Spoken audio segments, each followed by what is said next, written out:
This morning, there may be a break in the case of a Utah mom who disappeared nearly 2 years ago. Detectives are tracking a possible lead in a remote part of eastern Nevada. It's about 250 miles from Susan Powell's home. CBS News contributor Priya David Clemens has more for us. Susan Powell was just 28 when she vanished from her Utah home on a cold December night in 2009. Her husband Josh had told police he'd taken their 2 boys, ages 2 and 4, on a camping trip at midnight with temperatures below freezing.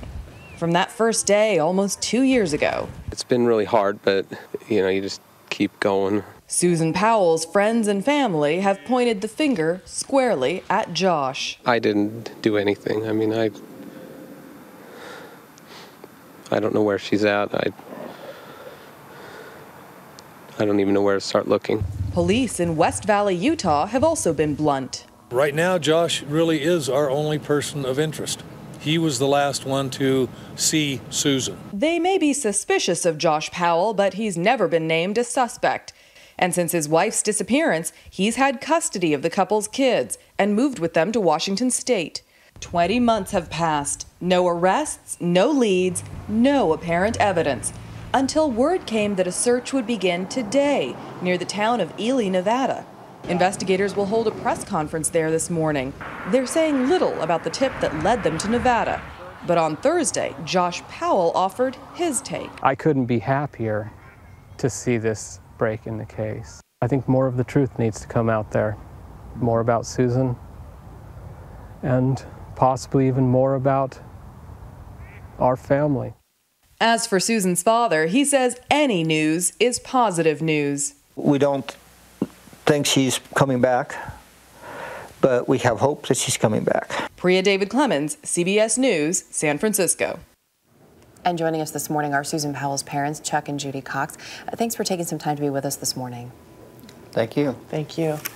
Chuck, as I understand it, the police didn't contact you directly about this new lead, but there's been a press release. As we know, there's going to be a press conference a little bit later today.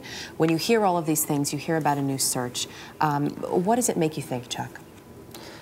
Well, it's another search. When we talked to the police, they told us that they were going out to Ely, Nevada, and looking and had something going on, but they didn't give us any details, and it's just another lead that the police are looking at.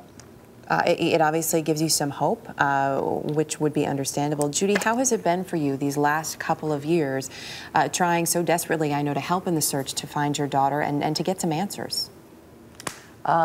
It's a long struggle. It's something you think about every day, and realize you have to put your foot forward each day as you get up, and realizing it's really happening, and you hope it's just a bad dream, but it's definitely a nightmare, and it is hard.